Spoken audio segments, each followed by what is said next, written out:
Chettinad Cement, 64 years of excellence. Your perfect concrete choice. மருத்துவ படிப்புகளுக்கான NEET நுழைவுத் தேர்வு நாடு முழுவதும் இன்று பிற்பகல் 2 மணிக்கு நடைபெற இருக்கிறது. தமிழகத்தின் பல்வேறு நகரங்களில் மேற்கொள்ளப்பட்டுள்ள ஏற்பாடுகள் குறித்து எமது செய்தியாளர் கார்த்திக் வழங்கிட கேட்கலாம். கார்த்திக், இன்றைய தினம் நாடு முழுவதும் நீட் தேர்வு தொடங்க இருக்கிறது. இதற்காக என்னென்ன சிறப்பு ஏற்பாடுகள் செய்யப்பட்டிருக்கு, குறிப்பா மாணவர்களுக்கு என்னென்ன அறிவுறுத்தல் வழங்கப்பட்டிருக்கு, முழு விவரங்களை பதிவு பண்ணுங்க. வணக்கம். கோவையில் 16 மையங்கள்ல 7181 பேர் இன்று நீட் தேர்வு எழுதுறாங்க.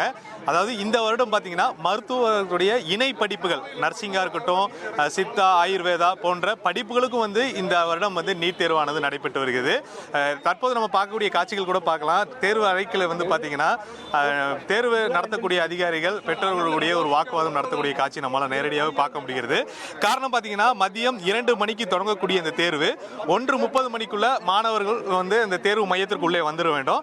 ஆனால் அவங்க பார்த்தீங்கன்னா 11 மணிலேருந்து உள்ளே அனுமதிக்கிறாங்க. அனுமதிக்கக்கூடிய மாணவர்கள் அவர்கள் தேர்வு மையம் சென்று விட்டார்களா, திடீர்னு வேற ஏதாவது புகைப்படமோ இல்லை ஜெராக்ஸ் காப்பியோ கேட்பாங்களா என்ற பதற்றத்தோடு பெற்றோர்கள் தேர்வு மையத்துக்கு வெளியேக்கூடிய காட்சிகள் நம்மளால் காண முடிகிறது.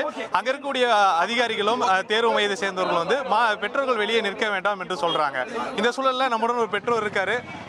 ஆனா வணக்கம், நீங்க எங்கிருந்து வந்திருக்கீங்க? இந்த நீட் தேர்வு எப்படி, அதாவது மாணவர்கள் தேர்வு ஆகுது ஒரு பக்கம், பெற்றோரா நீங்க எந்த அளவுக்கு தேர்வாகி வந்திருக்கீங்க? நாங்க பொள்ளாச்சியிலிருந்து வரோம். கொஞ்சம் டென்ஷனாக தான் இருக்குது, கொஞ்சம் பதட்டமான சூழ்நிலை தான். படிச்சுட்டு போன பாப்பாவும் பதட்டமாக தான் போயிருக்கிறோம். ஓகே, நல்ல முறையில் எல்லோரும் நல்லா எழுதணும், எல்லோரும் நல்ல மார்க் வாங்கணும், அதுதான் எங்களோட விருப்பம்.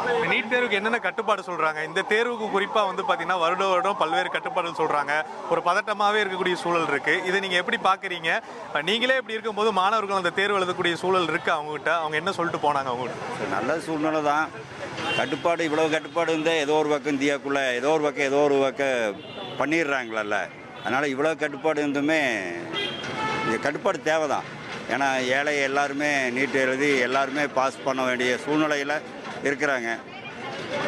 இல்லைன்னா நீட் இல்லை அப்படின்னா பணக்காரர் மட்டுமே படிக்கக்கூடிய படிப்பாக இருந்தது. இப்போ ஏழைகளும் படிக்கக்கூடிய படிப்பாக இருக்குது.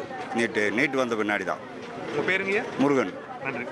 இதே போன்று மற்றொரு பெற்றோர் கரெக்டாக கேட்போம். ஆனால் இப்போ அதிகாரிகள் சொல்கிறாங்க, அதாவது பார்த்தீங்கன்னா கடைசி நேரத்தில் இந்த சென்டர்லேயே பார்த்தீங்கன்னா ஒரு ஃபோட்டோ வேணுங்க, 2 ஃபோட்டோ வேணுனாங்க, ஒரு ஜெராக்ஸ் காப்பி வேணுங்க, 2 ஜெராக்ஸ் காப்பி வேணுனாங்க. இந்த மாதிரி இறுதிக்கட்டத்தில் சொல்லக்கூடிய குழப்பங்கள் இப்போ அதிகாரிகள் உங்கள்கிட்ட என்ன சொன்னாங்க? இல்லை, அதிகாரியை கூட்டம் போடாதீங்க, போங்க, எல்லாமே முடிஞ்சிடும், ஒன்றும் பிரச்சனை இல்லை, எதாக இருந்தாலும் கூப்பிடுவேன் அப்படின்னு சொன்னாங்க.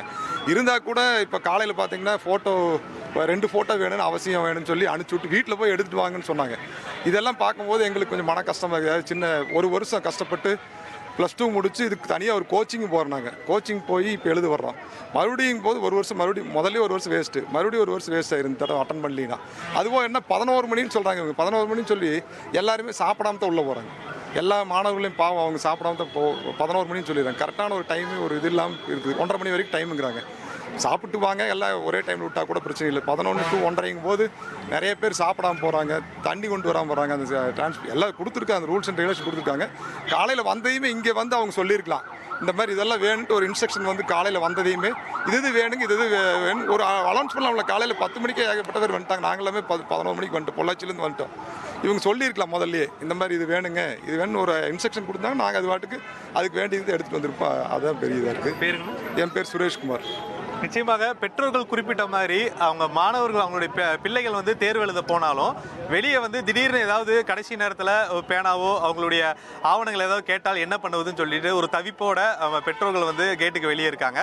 வரக்கூடிய மாணவர்களுக்கு நீட் தேர்வில் இருக்கக்கூடிய அந்த தேசிய முகமை தேர்வு ஆணையம் எந்த மாதிரி கட்டுப்பாடுகள் விதிச்சிருக்குன்னா, எலக்ட்ரானிக் சம்மந்தப்பட்ட செல்போன், கடிகாரம் எந்த இதுவுமே கொண்டு போகிறது. குறிப்பாக அணிகலன்கள் அணிந்து செல்லக்கூடாது. நம்ம தேர்வு மையத்தில் தொடக்கத்திலே பார்க்கும்போது பெண் பிள்ளைங்களோட காதில் இருந்த கம்மல்கள் கழட்டி பெற்றோர்கள் அவசரமாக அனுப்பக்கூடிய காட்சிகள்.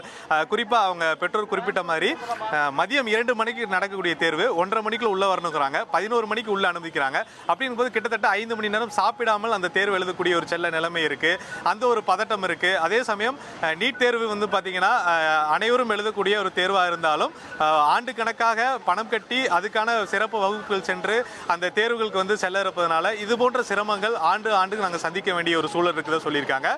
இந்த வருடம் பார்த்தீங்கன்னா நம்ம முன்கூட்டியே சொன்ன மாதிரி மருத்துவ இணை படிப்புகளுக்கான நர்சிங், சித்தா, ஆயுர்வேதா போன்ற இணை படிப்புகளுக்கும் வந்து இந்த நீட் எழுதுவது கட்டாயம் என்பதனால பெரும்பாலான மாணவர்களுடைய எண்ணிக்கை அதிகமாகியிருக்கு.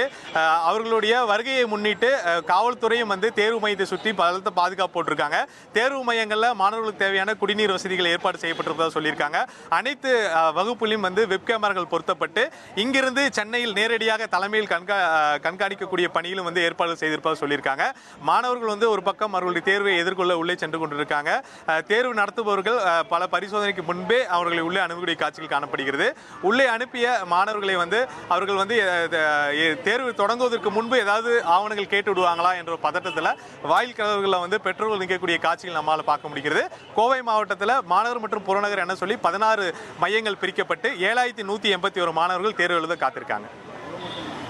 கள விவரங்களுக்கு நன்றி Karthik. Chettinad Cement, 64 years of excellence. Your perfect concrete choice.